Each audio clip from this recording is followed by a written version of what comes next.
Picture this.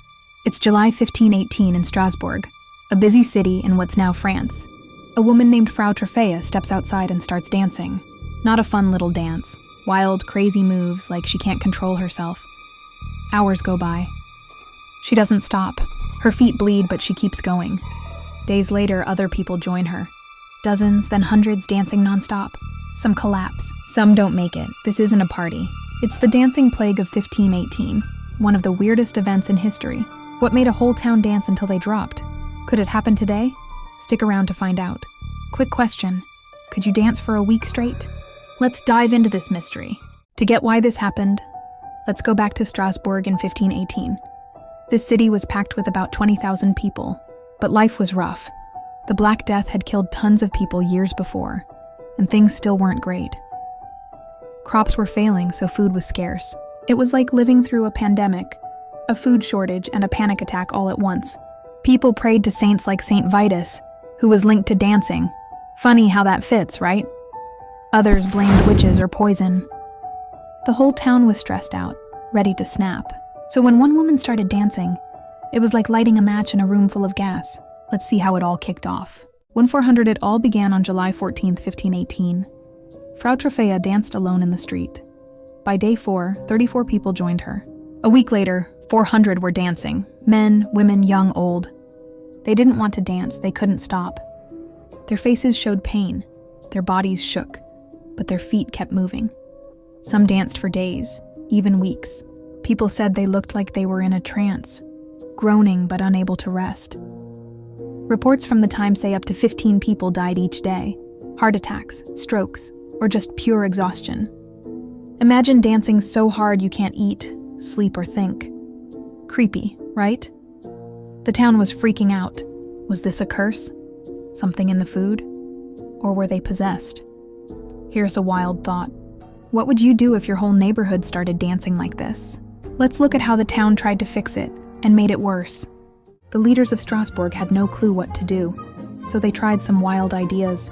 First, they thought, maybe they need to dance it out.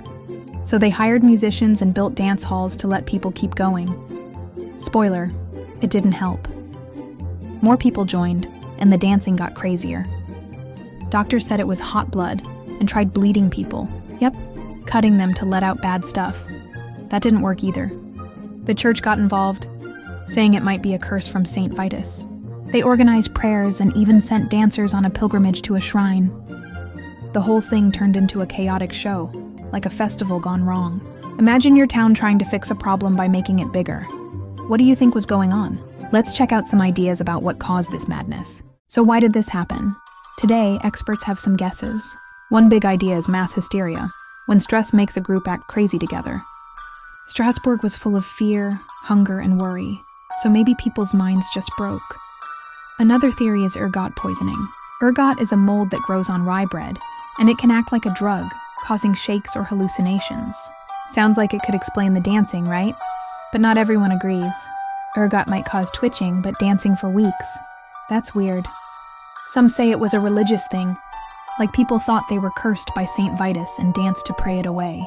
Others think it was a kind of rebellion against tough times. It's like a medieval version of a viral TikTok challenge gone way too far. What do you think? Drugs, stress, or something spookier? Drop your ideas in the comments. Let's wrap this up with how it ended and what it means today. By September 1518, the dancing started to slow down. After weeks of chaos, the pilgrims sent to the St. Vitus shrine came back, and the dancing faded. Maybe people were just too tired, or maybe the prayers worked. Who knows? No one kept a clear count of how many died, but the town was shaken. The dancing plague became a legend, inspiring stories and even some art. Today, it's a reminder of how wild things can get when people are pushed to the edge. Think about it. In tough times, we see weird trends or panics like panic buying or internet challenges. The dancing plague is like a warning from history. So, what caused it? Curse, poison, or just human nature?